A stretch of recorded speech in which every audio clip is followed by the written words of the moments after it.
Hello friends, this is Shivam Dubey from English Kingdom Katra Prayagraj, and we are here to make a further discussion on John Galsworthy's play.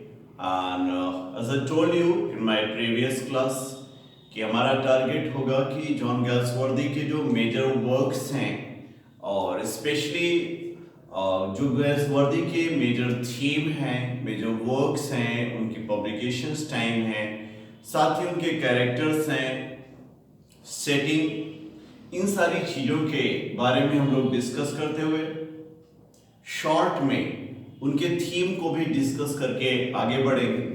क्योंकि इतना time हम लोग पास तो नहीं है अभी फिलहाल कि हम लोग उन पर डिटेल डिस्कशंस कर सकें, इसलिए अभी शॉर्ट में और बाद की जो हमारी क्लासेस एक कंप्लीट बैच के लिए हम लोग ऑनलाइन क्लास शुरू करेंगे, दैट्स स्टार्टिंग फ्रॉम 12th मार्च। तो उस क्लास में आपको सारे वर्क्स के डिटेल स्टडीज दिए जाएंगे। तो आज जिन प्लेस के डिस्कशंस हम लोग करने जा रहे हैं इस प्ले में वो कुछ इस तरह से, चलिए आज के प्लेस को हम लोग आउटलाइन कर लेते हैं। The first play will be Joy, that will make a discussion over. The next work will be the mob. The mob. Next work that will make a discussion over is a bit of love. A bit of love. The next play that we will make a discussion over is the family man. The family man. And the last play of the day will be the show.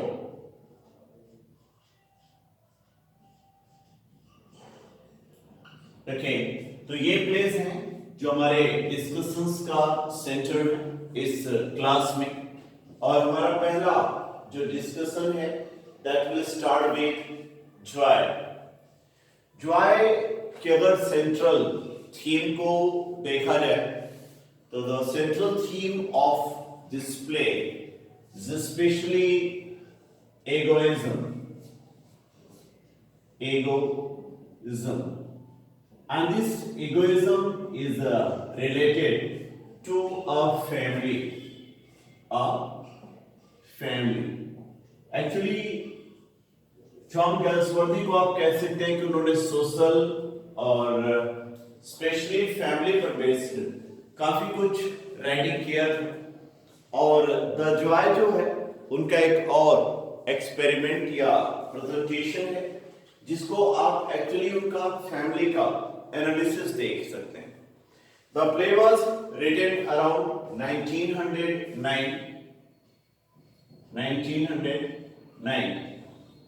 And you can understand कि ये जो time था 1909 का, specially एक तरह के conflict, एक तरह की प्रायोरिटी की बात कर सकते हैं।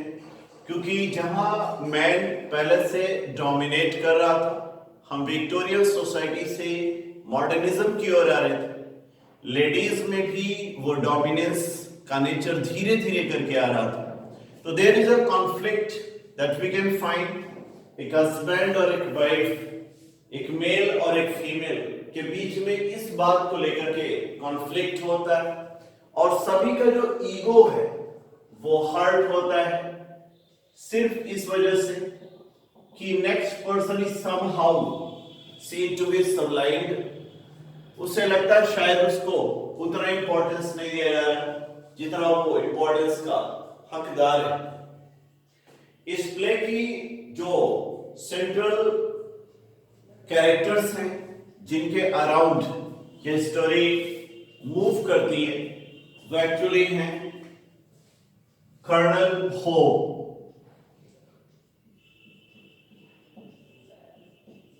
Colonel Hope is actually a retired army officer and he is living a very indecent life in his own words. क्यों? क्योंकि उनकी जो ego है वो अक्सर करके हर्ट की जाती है और he is accompanied by his wife Mrs. Hope जिनके साथ ये रह रहे हैं. She is also hurt. Mrs. Hope को लगता है कि she is not given importance as much she should be क्योंकि कुछ अफेयर्स में कर्नल होप अपने हिसाब से काम कर लेते हैं. We must remember colonel hope चूंकि आर्मी ऑफिसर्स रहे and is now retired, इसलिए ये एक तरह के अपने एक्सपीरियंस को शेयर करते हैं और इनको ऐसा लगता है कि he was not given importance, he was not given place in his army and almost time he was hurt and he was insulted in the army. So there his ego was hurt and now he is back at his home after his retirement and there is no place for him. Exactly he is feeling like he was in the war and this is how he has a kind of suffocation even in his family जिससे वो अपने आप को बचाना चाहता है, अपने आप को दूर करना चाहता है. This is why he has invested his money in a gold mine and जैसे ही उन्होंने इसके बारे में बताया कि he has invested his money in a gold mine, the name of that gold mine was Tokopala gold mine. That was Tokopala gold mine. Mrs. Hope is hurt. Mrs. Hope को लगता है कि as her husband उन्हें इस बात को Mrs Hearst से बताना चाहिए, मिसेस होप से बताना चाहिए था कि उनका इतना बड़ा अमाउंट उन्होंने इन्वेस्ट किया हुआ और ये बात मिसेस होप को इस बात का रियलाइजेशन कराती है कि she has no place in her family as she is not given the proper importance. इस तरह से मिसेस हर्स्ट भी एक hurt party है and her ego is hurt because her husband didn't tell his investment. Now see, अगर एक simple understanding की बात हो तो इन्वेस्टमेंट अगर हस्बैंड कर रहा है तो there is nothing to be worried about, but यहां पर wife feels hurt, insulted, her ego is hurt because husband keeps the matter wholly secret. इस तरह से she feels herself hurt. They are living with their daughter. ये अपनी बेटी लेटी के साथ रह रहे हैं. The name of the daughter is Letty and she is married and she is living with her parents. The name of her husband is Ernest Blunt. Ernest is also there. Ernest Blunt is the name of Letty's husband and is living with her. In fact, the whole setting of the play is about a meeting that will take place at the family. और इस जगह पर mister hope की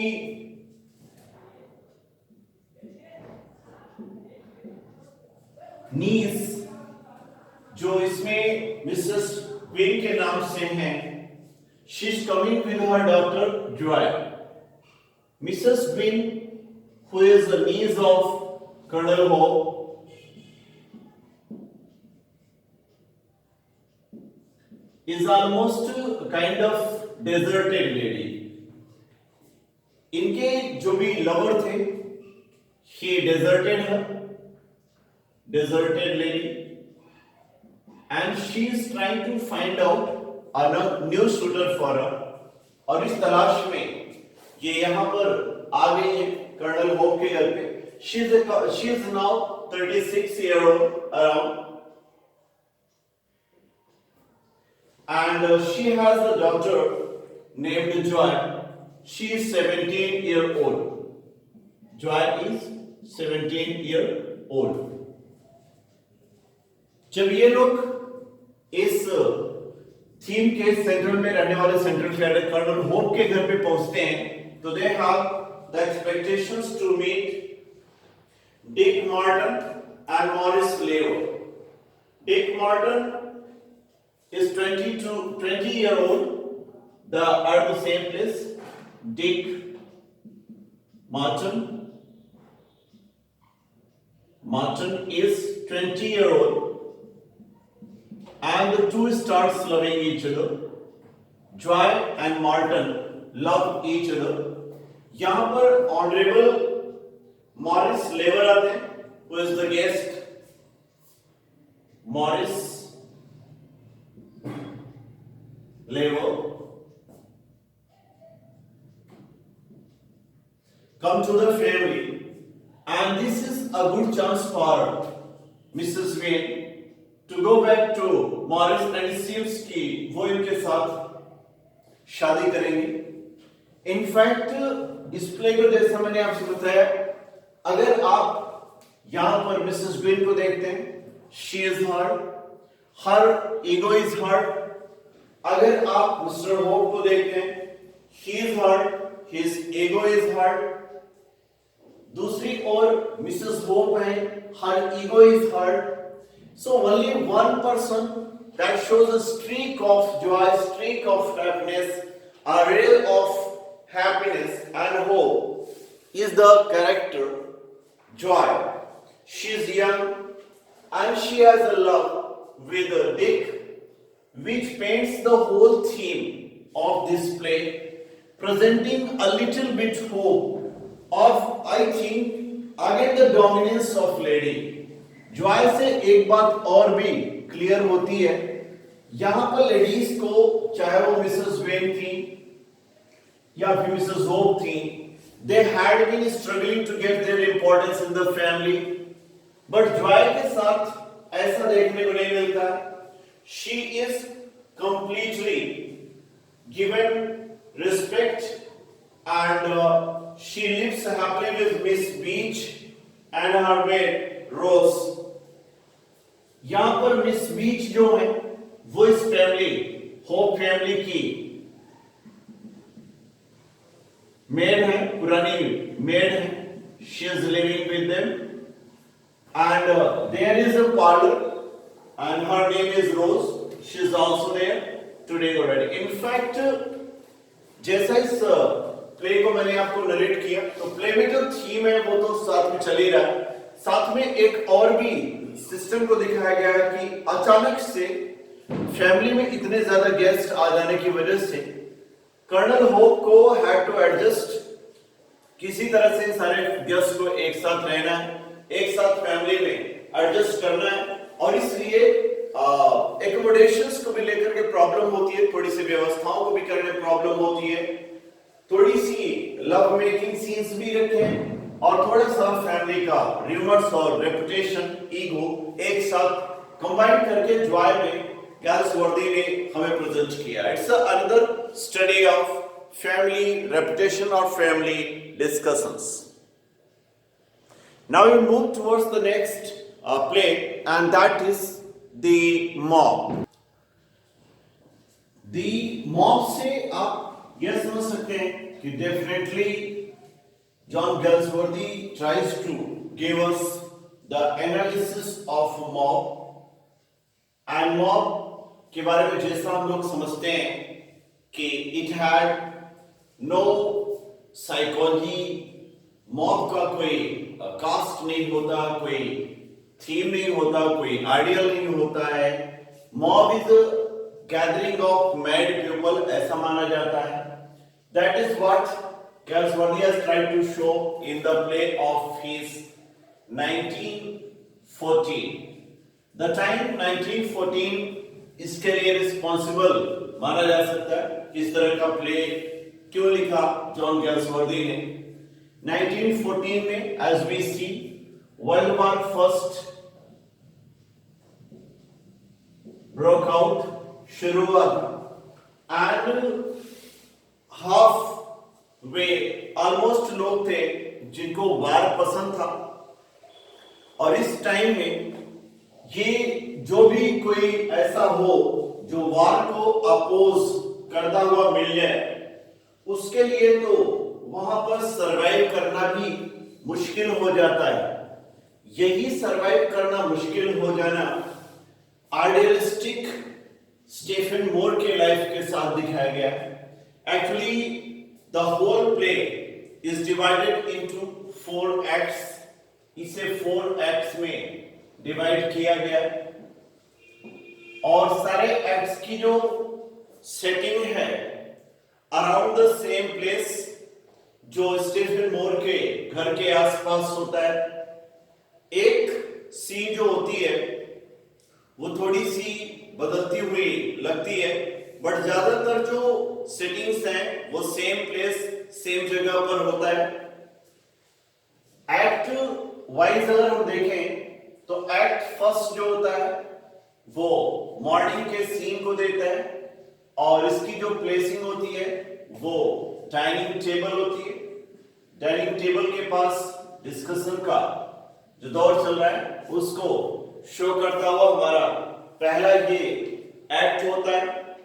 second act में एक बार फिर से हम एग्जैक्टली ये फर्स्ट एक्ट जो रहता है वो पहले दिन इवनिंग में होता है, not in the morning, seat evening में होता है। सेकेंड जो हमारे लिए एक्ट होता है that is in the morning. एक बार फिर से मॉर्निंग तो है लेकिन इस बार डाइनिंग टेबल पर ब्रेकफास्ट का टाइम, तो प्लेस जो है वो डाइनिंग टेबल भी है। स्टीफन मोर का हमने आपको पहले ही बताया, स्टीफन मोर का ये घर है और मोर्स के लॉजिंग में ये पूरी सेटिंग जो है चल रही है प्ले की। एक्ट थर्ड को अगर देखा जाए तो वह 2 अलग अलग सेटिंग लेती है।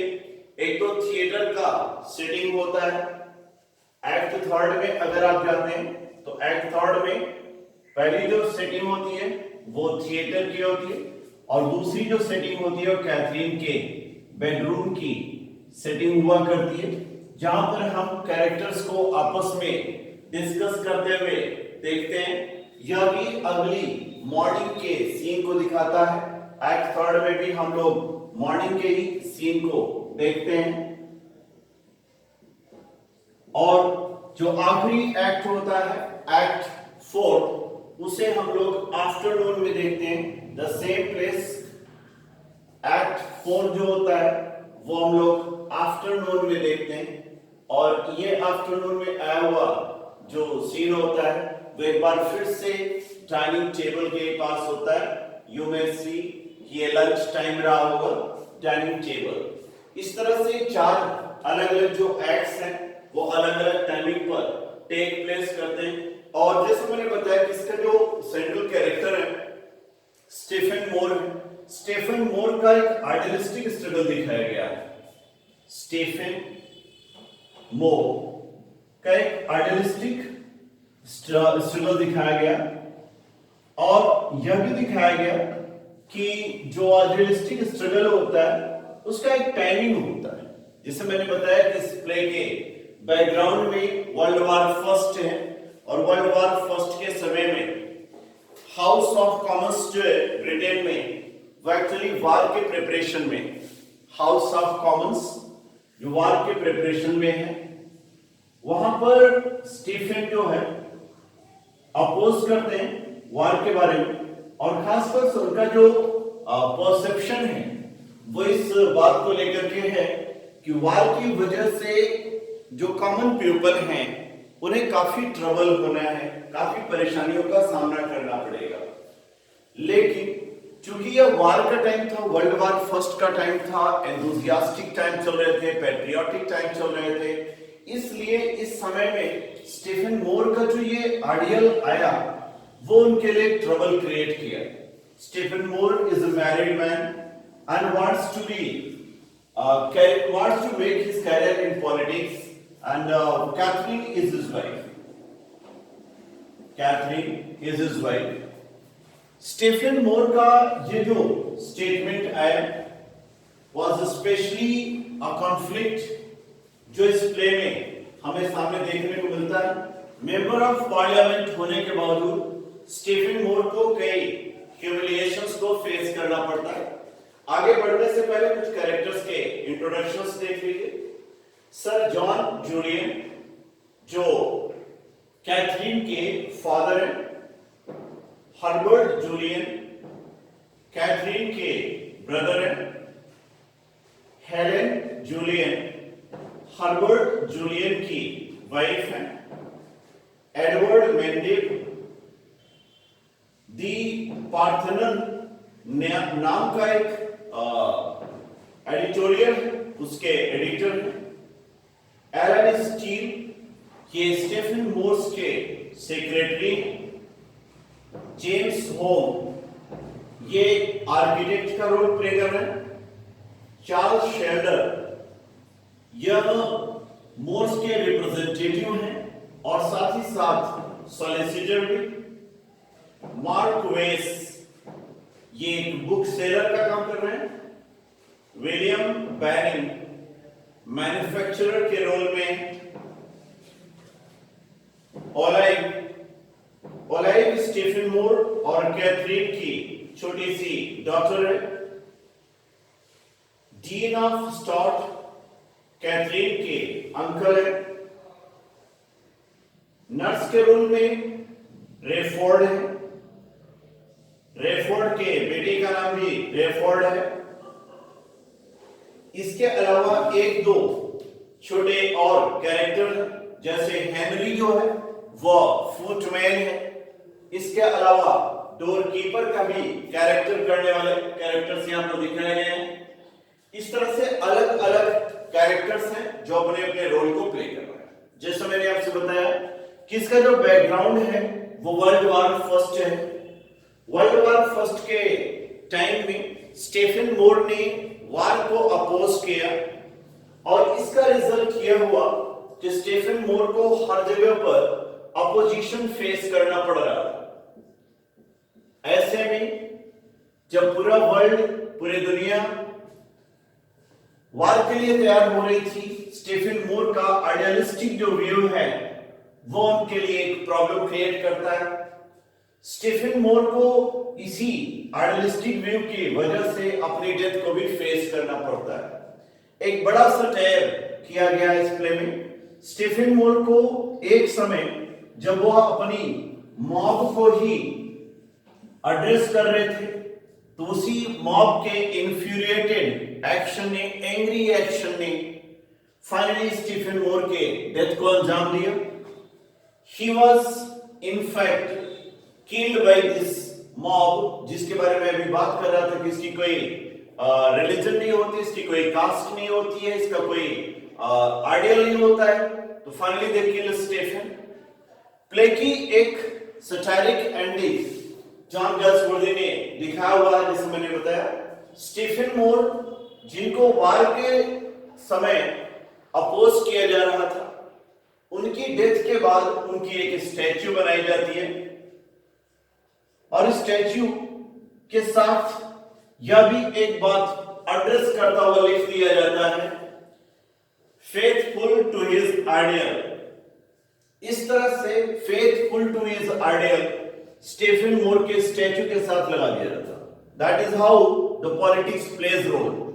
मरने से पहले हम जिसका अपोज करते हैं, जिसका विरोध करते हैं, उसके मरने के बाद ही हम उसको कैनोनाइज कर दिया करते हैं, एक संत के रूप में उसकी पूजा करते हैं और उसे ग्रेट पर्सन बना करके प्रेजेंट करते हैं। कुछ ऐसा ही मिस्ट्री, कुछ ऐसा ही मैसेज जॉन गैल्सवर्दी इस प्ले के जरिए देना चाहते हैं। और ढेर सारे ऐसे एग्जाम्पल्स भी हैं वर्ल्ड में जहां जीते जी तो हम उनको अपोज करते रहते हैं, लेकिन उनको मरने के बाद हम उन्हें एक सेंट की लाइफ दे देते हैं और कैनोनाइज कर लेते हैं। एक बात और यह प्ले हमारे सामने लेकर आता है, स्टीफन मोर्स जो वर्ल्डली कंप्रोमाइज से अपने आप को दूर रखे, शायद ये वर्ल्ड से कंप्रोमाइज न कर पाने का ही खामियाजा था जिसको उन्होंने डेथ के साथ अपने आप को पे किया। एक्चुअली ह्यूमन लाइफ में compromises are very common thing और as a human being man को have to be always ready कि वह कंप्रोमाइजेस करे। जो कंप्रोमाइज नहीं करता है he has to meet the fate of Stephen More. This is how the mob is a satire on mob mentality and also the earthly idealistic life जिसमें compromises होना जरूरी होते हैं। अब हम लोग मूव करते हैं अ बिट ऑफ लव की तरफ। अ बिट ऑफ लव जैसा मैंने आपको बताया ये थोड़ा सा डिफरेंट आइडियलिस्टिक प्ले है। एक बार फिर से बिट ऑफ लव में भी हमें एक स्ट्रगल देखने को मिलेगा और ये स्ट्रगल एक बार फिर से आइडियलिस्टिक लाइफ की है जैसा हम लोगों ने अभी इसके पहले देखा था स्टीफन होप के साथ कि उनको अपनी लाइफ में स्ट्रगल करना पड़ा और कंप्रोमाइज ना करने की वजह से फाइनली उन्हें अपने डेथ को फेस करना पड़ा। कुछ इसी तरह की सिचुएशन यहां पर भी हमें देखने को मिलेगा and that is a bit of love. Love is something that the theme of this play, A Bit of Love, that was written and staged in 1915। इस प्ले को जॉन गेल्सवर्दी ने 3 एक्ट्स में डिवाइड किया हुआ है। 3 एक्ट्स का division इस play को दिया गया है 3 एक्ट्स और जो 3 एक्ट्स हैं उनको 30th में से रिलेट किया जाता है that is accession day 30th में स्पेशली इसको एक होली थर्सडे का भी नाम दिया जाता है एंड अदर वर्ड इसके लिए हम लोग जो यूज करते हैं वो एक्सेशन डे भी यूज किया करते हैं या एक्सेशन थर्सडे भी कई बार यूज किया जाता है। तो जो ये प्ले है उसकी सेटिंग 1915 के 30th में को दिखाया गया है।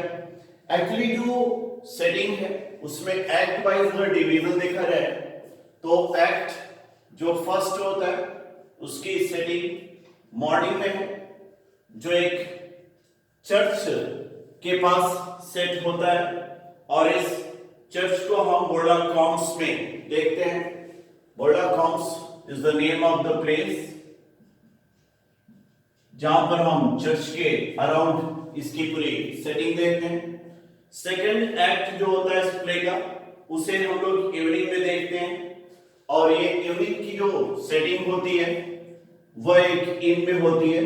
Second act evening time and एक विलेज इन होता है वहां पर हम इसकी सेटिंग को पाते हैं और थर्ड एक्ट जो होता है वो फिर से इवनिंग में ही होता है।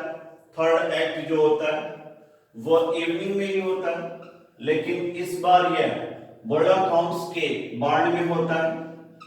बोर्डा कॉम्स बॉन्ड ये जो स्टोरी है एक्चुअली माइकल स्ट्रेंगवे की स्टोरी है। इसके सेंट्रल में जो कैरेक्टर है is Michael Strangway. Michael Strangway is the hero, an idealist of this play। Play की जो ओपनिंग होती है तो हमें मिलता है कि माइकल स्ट्रेंगवे एक गैदरिंग को प्रीचिंग कर रहे हैं और उनका जो प्रीचिंग है वह आइडियलिज्म ऑफ फॉरगिवनेस। ये अपने थीम में फॉरगिवनेस की बात कर रहे होते हैं। फॉरगिवनेस की बात कर रहे होते हैं और इसमें दिखाने की कोशिश करते हैं कि मैन जो होता है वो फॉरगिव करके दूसरों से बड़ा हो जाता है और इस बात को समझाने के लिए वहां पर आई हुई एक छोटी गर्ल से एक बर्ड लेते हैं और उस बर्ड को दैट इज द लार्क, उसकी केज से वो फ्री करते हैं और केज से फ्री होने के बाद वो लार्क जो है वो हवा में उड़ती हुई चली जाती। जब वो ऊपर उड़ रही होती है तो एक्चुअली उड़ते समय लार्क अपनी स्वीट साउंड्स निकालती और इसकी स्वीट साउंड्स को कुकू की आवाज सुन करके माइकल स्ट्रैनवे को अपनी वाइफ बेट्रिस स्ट्रैनवे याद आ जाती। बेट्रिस स्ट्रैनवे याद आ जाती। बेट्रिस स्ट्रैनवे जो है she eloped with her lover named doctor dessert और इस तरह से उन्होंने माइकल को डॉक्टर डेजार्ट के साथ एलोप करके उन्होंने माइकल स्ट्रैनवे को बिल्कुल डिजर्ट कर दिया। After this incident of flying the bird lark, अचानक से माइकल स्ट्रैनवे का ध्यान जो होता है वो उनकी फेथलेस वाइफ बेट्रिस स्ट्रैनवे की ओर चला जाता है। लोगों को वो प्रीच करते हैं, उपदेश देते हैं कि किस तरह से फॉरगिवनेस जो होती है वो एक गॉडली एलिमेंट होती है, परमात्मा का दिया हुआ एक नेचर होता है जो हर इंसान में होना चाहिए। वो अपनी बातों को लोगों को प्रीच कर रहे हैं। इसी बीच बेट्रिस वहां पर वापस आ जाती है अपने लवर के साथ, डॉक्टर डेजर्ट के साथ। सारे लोगों के सामने वो उनसे फॉरगिवनेस की डिमांड करती है। अभी वो फॉरगिवनेस की प्रीचिंग कर रहे थे and he is a man of ordinism, तो उनको फॉरगिव कर देता है। क्यों? क्योंकि बेट्रिस को ऐसा लगता था कि अगर वो लीगल प्रोसेस में जाते हैं तो डाइवोर्स के सारे सिस्टम होते हैं, लोगों में और सोसाइटी में एक तरह से इंसल्ट होता है और वो इस तरह की इंसल्ट को चाहती नहीं थी। इसलिए उन्होंने रिक्वेस्ट किया कि उन्हें एक फ्री लाइफ जीने के लिए माइकल स्ट्रैनवे बिना किसी डाइवोर्स के प्रोसेस के उन्हें फ्री कर दे, जाने दे। It was not easy for a man like Michael Strangway कि अपनी वाइफ को किसी और मैन के साथ, डॉक्टर डेजर्ट के साथ जाने दें। बट फॉरगिवनेस में कुछ इस तरह की डिमांड होती है। उस क्राउड में कई अलग अलग लोग भी प्रेजेंट रहते हैं, जैसे कि Mrs Bradmere, Jim Bere, Jack Cremer, Mrs Burlacombe, Mr Burlacombe, Trustaford, Tibby Jarland, Clyst, Freman, Godleigh, Sol Potter, Morse, इस तरह के कुछ कैरेक्टर और भी इसमें इकट्ठा थे। जिमी मर्सी जार्लैंड भी इसमें इकट्ठा है। इस ढेर सारी क्राउड रहती है, सारे क्राउड उसमें इकट्ठा हो जाते हैं, सबको ये प्रीच करने होते हैं। सबके सामने Michael Strangway allows Beatrice to go with doctor desert.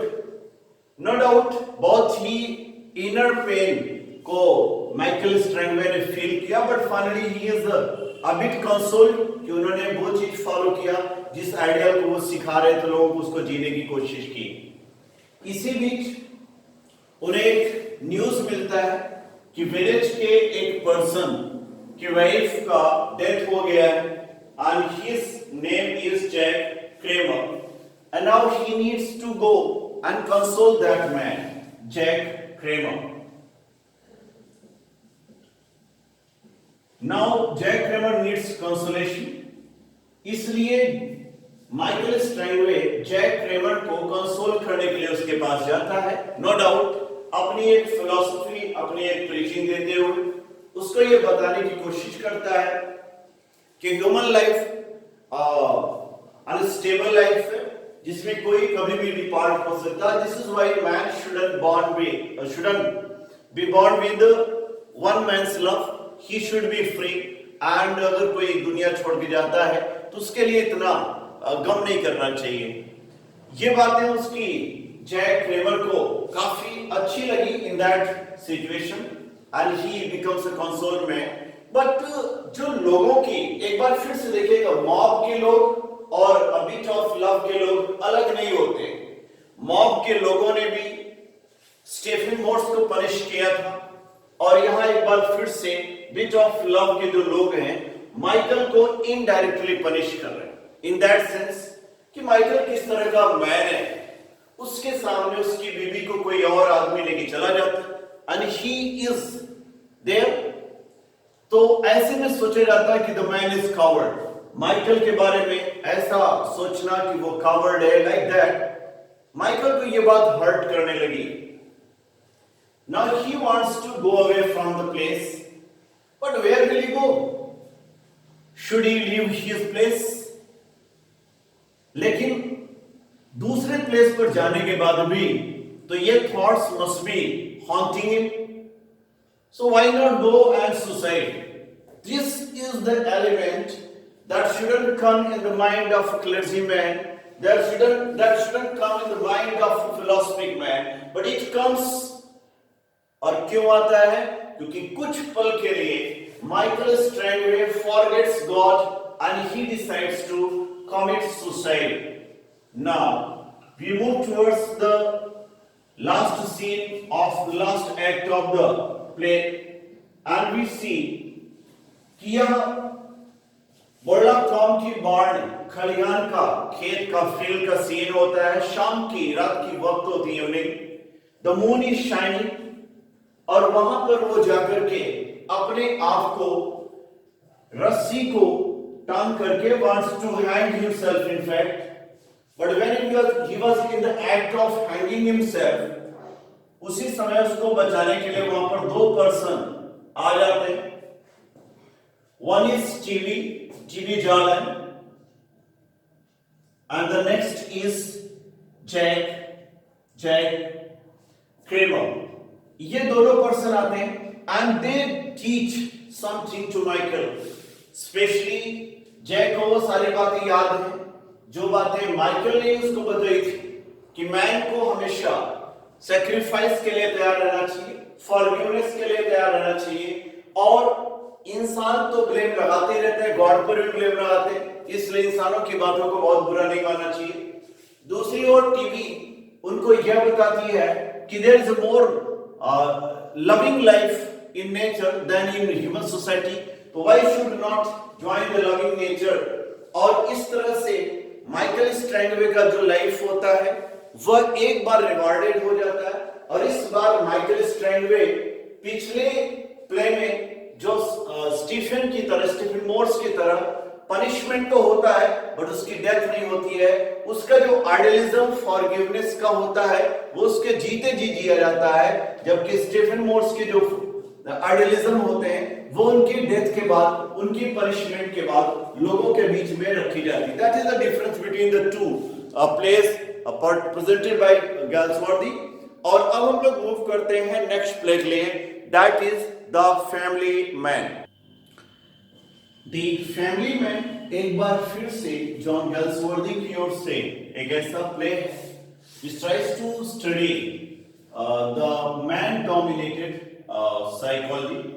यहां पर एक बार फिर से मैन डोमिनेंस को दिखाने की कोशिश की गई है, एंड स्पेशली डोमिनेंस को तो नहीं कह सकते लेकिन ये जरूर कह सकते हैं कि man is worried because his dominance is losing, और वो अपनी वाइफ या अपनी फैमिली पर उस तरह से कंट्रोल नहीं रख पा रहा जैसा वो कभी रख लिया करता था। John Galsworthy has presented this play in 1922। 1922 में उन्होंने इस प्ले को राइट किया, and there are 3 acts in this play. एक बार फिर से उन्होंने 3 एक्ट्स इसमें यूज किए हैं, and the first act takes place as Builder's study. ये मॉर्निंग के टाइम में प्ले का फर्स्ट एक्ट होता है, मॉर्निंग होता है, in fact it is time after the breakfast, जिसे एक्ट फर्स्ट में हम लोग देखते हैं। Act second is at the after the lunch time, around the lunch time we can से।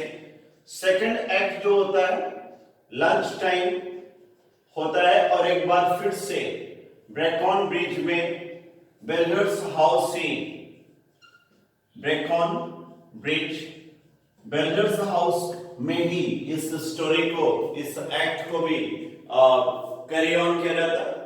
एंड एक्ट थर्ड जो होता है, act third is again in the morning time and that is after 10 in the morning, and that is a mayor's study. Exactly दो अलग अलग जगह हैं, act first and act second are at builder's house, builder's study, and act third is at builder's friend that is mayor of Breconridge, इनके study room में इस play को perform किया जाता है। Now I move towards the characters of the play. John Builders, जो builder and builder company के head होते हैं, he is the head of the company.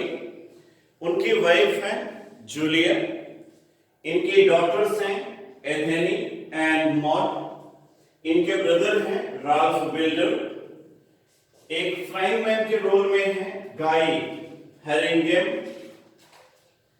Any एक यंग पर्सन है जिनके रोल में इसको दिखाया गया, calmly is another mister builders French made है मिसेस बिल्डर्स की, टॉपिंग बिल्डर्स का मैन सर्वेंट है, द मेयर जिनके बारे में बता चुका हूं, थर्ड एक्ट उनके घर पर ही होता है ब्रेकॉन ब्रिज के, Harris Mr mayor of the Breconridge के सेक्रेटरी, फ्रांसिस चेंट्री ये जेपी जूनियर रिप्रेजेंटेटिव्स रहे, मून एक कांस्टेबल के रोल में मून है, मार्टिन एक पुलिस सार्जेंट है और जर्नलिस्ट का रोल है इसमें। एक्चुअली इस प्ले को अगर आप डेवलप करते हैं तो ये कुछ हद तक जॉय के सिमिलर होता हुआ लगता है। जॉय में भी आपने देखा था ईगो की बात हो रही है, यहां पर जो जॉन बिल्डर हैं the family man, John builder के अराउंड ये पूरी स्टोरी मूव करती है। इनकी फैमिली में इनकी बेटी और इनकी वाइफ स्पेशली जूलिया बिल्डर्स जो है, और इनकी दोनों बेटियां एथेनी और मॉड सारे अपने फ्री लाइफ को जी रहे हैं। Actually he remembers the old time जब ऐसा होता था कि man has the dominance, man was master of his family, but now there is no grade. John Builder's का सबसे बड़ा अफसोस है कि there is no grade over the ladies of the family. Ladies को तो छोड़िए, जो सर्वेंट्स हैं they are also living free life. जो छोटे ब्रदर हैं, as I told you that his brother is there, and Ralph Builder is also as a partner for the company, वो भी अपनी फ्री लाइफ को जी रहा है। Means this whole play is a conflict and is a downfall of manhood, I can say। John builder के जरिए John गैल्सवर्दी ने man की जो डोमिनेंस थी और वीमेन की जो अपकमिंग पावर थी, राइजिंग पावर थी, उसको प्रेजेंट करने की कोशिश की है। जहां पर फैमिली जॉन बिल्डर जो मैन के डोमिनेंस में यकीन करता था, वह ओवरऑल अपने इस ओवर एसर्शन से अपने आप को एलिनेशन में लेकर चला जाता है। मींस जब आप कभी किसी पर पूरी तरह से हावी होने की कोशिश करेंगे, तो चाहे वो बेटियां हो या फिर वाइफ ही क्यों ना हो जूलिया, ब्रदर चाहे राल्फ ही क्यों ना हो, सारे लोग जॉन बिल्डर को एलिनेशन दे देते हैं। Is alienated, is separated man, and finally उनको यह एलिनेशन एक स्प्लेंडेड एलिनेशन के रूप में मिलता है। लास्ट में जॉन बिल्डर इस एलिनेशन को या सेपरेशन को स्प्लेंडेड सेपरेशन देते हैं। It's a kind of satire, splendid separation, because he has no one. अब वो अपने सर्वेंट्स पर मास्टर नहीं बन सकता, अपने डॉटर्स को कंट्रोल नहीं कर सकता, अपनी वाइफ को स्लेव नहीं कर सकता। This is how he finds himself to be almost meaningless in his life according to his old thought, जहां पर वो सोचता था कि man is everything, पुरुष ही सब कुछ होता है. This is how John Galsworthy justifies the ways for ladies. The show short में देखते हैं, not a lot of information about this play. The show is attack on press.